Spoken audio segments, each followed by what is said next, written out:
So guys, ayun, at nandito nga tayo sa Transbilliard sa ating mini farm. Yan guys. Yan. Itong ating mga tanim dito. At ngayong araw po ay itatanim natin itong ating pinatubo na ano to, pakwan. Guys, itatry lang natin kasi hindi pa ako nakapagtanim ng pakwan. Yan. Dito yung mga tanim kong okra at yung mga lansones na ayan, katalay yung mga okra. Guys, dito natin siya itatanim. At dun sa kabila, dito sa kabila naman ay yung sitaw. Yan, pero hindi pa natubo yung sitaw, kaya ito muna ang ating kakaunting buto ng pakwan. Yan.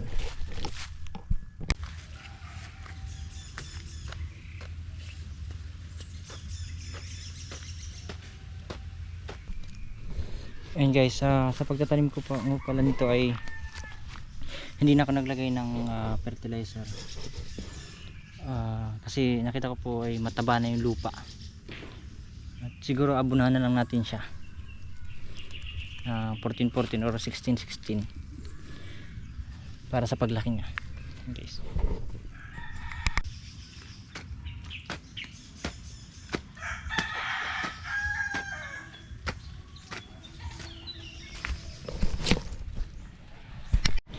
nga guys, at habang ako ay nagtatanim at ay nagbibilyar yung aking asawa dun sa ating Transbilliard Tampayan.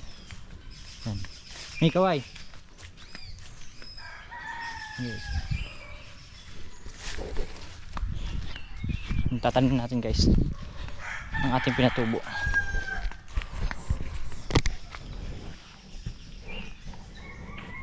Yan guys, tatanim natin.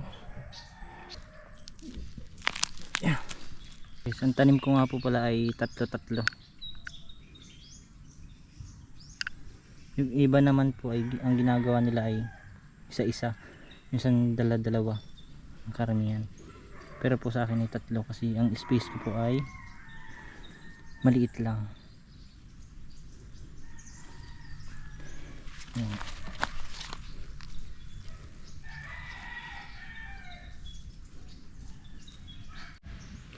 Siya nga po pala guys, ang baon, ang lalim po ng ating tanim ay hindi po yung sobrang lalim, kasi po pag sobrang lalim pwede pong mabulok yung buto. Yan guys, yun lang.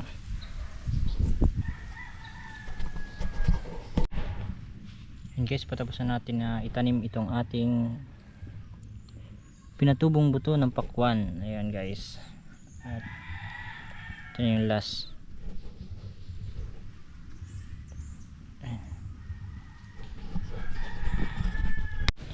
Yun guys, at tapos na kaming magtanim. Ako lang pala kasi yung asawa ko ay nalilibang pa sa pagbilyar.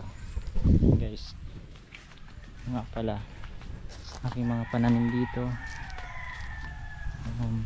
Mayroong rambutan, saging, and itong aking mini farm at lansones, kalamansi. Yes, nataniman ko siya at nasasayang yung space ng ating lupa. Ayan. Guys, pabalik na kami, pauwi na kami. Tapos na po ang aming mission dito sa aming mini farm. Ayan, at tapos ko na rin itanim yung aking guava, American guava apple. Ayan guys, may ribbon pa siya. Ayan.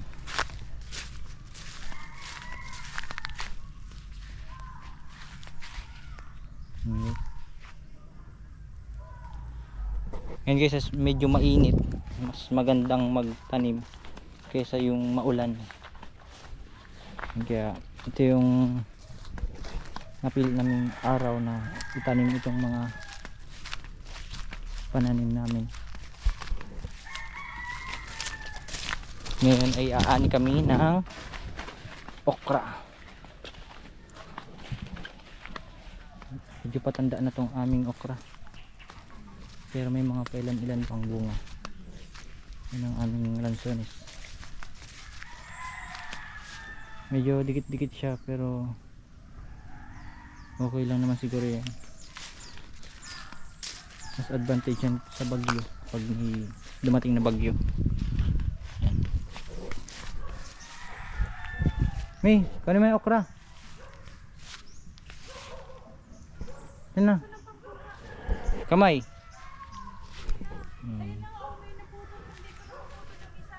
Ha? Saan? Saan?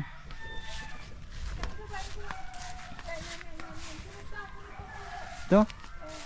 Guys, yun ang epekto ng nagtatanda ng tanim na okra.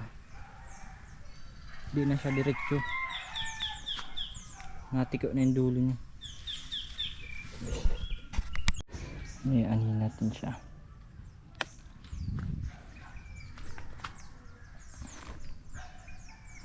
Ayun.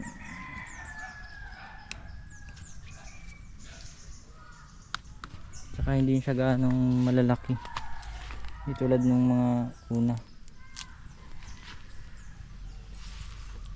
Kaway-kaway. Sawa na sa bilyar guys. Napagod na.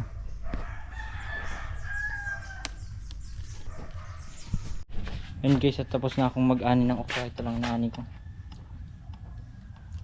Yung epekto na nagtatanda na yung tanim na okra.